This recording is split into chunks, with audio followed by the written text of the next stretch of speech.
Et bonjour à tous, c'est Olivier, j'espère que vous allez bien. Et dans cette vidéo, on va faire une salle assez rapide qui s'appelle InfoSec Prep sur Proving Ground. Allez, c'est parti. Donc voilà, on a lancé Proving Ground, on a lancé la salle aussi, voilà, son adresse IP. J'ai rajouté un petit nom, infosec.pg, voilà, pour que ce soit plus facile. Bah ok, tout est prêt, on a juste à faire notre petit nmapper, infosec.pg et on va mettre du all pour voir ce qu'il y a. C'est parti. Voilà, c'est fini. Qu'est-ce que l'on peut voir? Donc on a trois ports, 22, 80 et 30060. Voilà, donc le 22 le SSH, le 80. Alors, qu'est-ce qui est intéressant à voir ici dans le port 80? Donc on a la version, on voit que c'est un WordPress, donc on se dit peut-être qu'on va pouvoir attaquer via du WordPress. Bon, non, en fait, non, mais vous allez voir ça. Et on voit surtout que on a un robot.txt qui désactive le /secret.txt. Bon, bah, déjà, on va se rendre sur la page web, donc infosec.pg, voilà, et on voit OSCP Voucher, ok, c'est un WordPress. On a vu que l'on avait un /secret. Et qu'est-ce qu'on voit ici? Un tas de lignes de caractères, voilà, et on peut voir ici à la fin qu'on a du double égal. Donc on peut supposer que c'est du base 64. Et bien pour le vérifier, on va prendre l'URL, on va retourner là-dessus. Alors, et ben on va faire un petit curl de notre URL. Déjà on récupère, ok, c'est très bien. Et ben pour décoder le base 64, on va faire un pipe base 64-décode.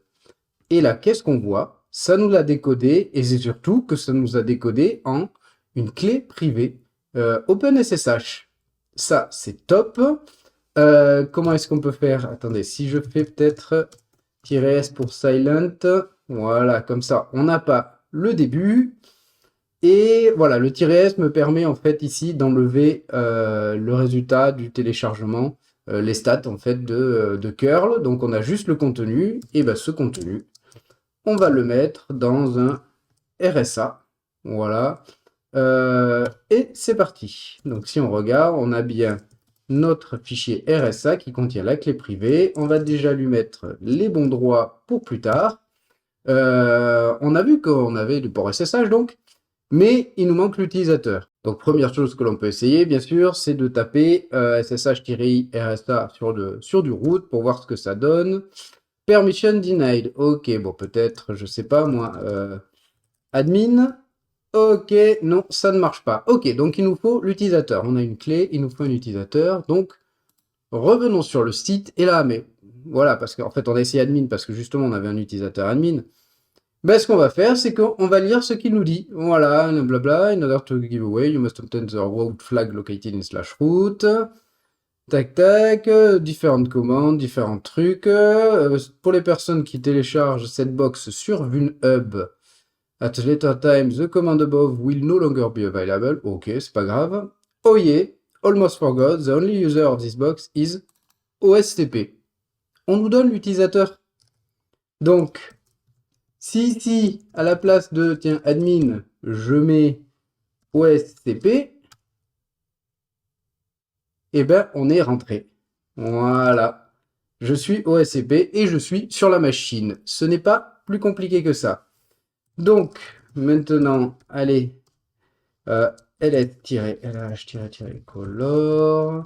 Qu'est-ce qu'on a ici? Donc, on a un bash historique et vide, on a un IP. Si on regarde dessus, ok. Donc, en fait, cette partie-là, c'est, comment expliquer ça? C'est quand on lance la machine, si on a téléchargé la VM sur VulnHub, en fait, etc issue, c'est ce qui est, si je ne me trompe pas, affiché une fois que la machine, la machine est lancée, qu'un Linux est lancé, on arrive sur un prompt pour le login. Et ben, le texte qui est écrit juste avant, bienvenue ou quoi que ce soit, c'est ce qui est dans etc issue. Est-ce que je peux l'afficher, etc issue? Voilà, on peut voir qu'il va afficher Ubuntu, machin, machin, machin, machin. Et c'est tout. D'ailleurs, je pensais qu'il afficherait une IP parce qu'il met il met ça là-dedans, voilà, mais bon, ça doit pas forcément marcher. Ce n'est pas bien grave, ça ne nous intéresse pas. Ok, bon, ben, là, il faut faire l'énumération. Alors, l'énumération classique que l'on fait, c'est les SUID. Donc, pour cela, on va utiliser la petite extension HackTools, là, qui est sur Firefox, qui est très, très sympa et qui nous donne plein de commandes. Et ici, on va prendre une des commandes de SUID. Donc, pour récapituler, un SUID, c'est le petit flag S qui, en fait, fait que si ce flag est seté sur une application, quand elle est lancée, peu importe l'utilisateur qui la lance, elle sera exécutée avec les droits du propriétaire. On va voir ça de suite. Donc, je vais lancer... Non. CTRL U, CTRL V. C'est parti. Donc ici, on en a plein. Voilà. Et qu'est-ce que l'on voit? On voit user bin bash avec le SUID. C'est-à-dire que si je fais un LL du user bin bash, regardez, ici, on peut voir que le flag est à S. C'est-à-dire que en temps normal, il ne l'est pas. Est-ce qu'on l'a aussi sur bin bash? Oui, pareil. Ok. Donc, en temps normal, il n'y a pas le S. C'est RW, on a juste un X. C'est-à-dire que ça a beau être root qui a le fichier, si moi, en tant que ici OSCP, je le lance, il sera exécuté en tant que OSCP. Or, avec ce petit flag, donc pour le CT, on fait un petit chmod plus S. Voilà. Quand je le lance, même en tant que OSCP, si je le lance, bin bash, il sera exécuté avec les droits root. Et donc, vous commencez à voir où je veux en venir. C'est-à-dire que si je tape /bin /bash -p, voilà. Là, on peut voir que mon EUID, c'est root. Donc, je suis root. Je ne sais pas si ça marche bien si je ne mets pas le -p. Fais voir. Hop. Non, voilà. -p sert à préserver les privilèges, les droits, avec la commande. C'est-à-dire qu'il est exécuté avec la commande root, on lui demande de garder les droits root. Donc si je le lance sans le -p, il sera exécuté avec les droits root, mais une fois que la commande est lancée, il les perd et récupère les droits de l'utilisateur qui l'a lancé. Alors que si je mets -p, je lui dis non, non, reste avec les droits du binaire. Donc hop, on va le refaire. -p, et donc comme je suis root, cd /root, voilà. Et là, je suis dessus. Donc effectivement, on a le flag, on a le proof. Si je fais un cat du flag, your flag is in a file, effectivement, parce que sur proving ground, c'est proof. C'est proof et ls/home oscp, voilà, et local. Voilà, on a accès au local et au proof, et la box est finie. Voilà, voilà.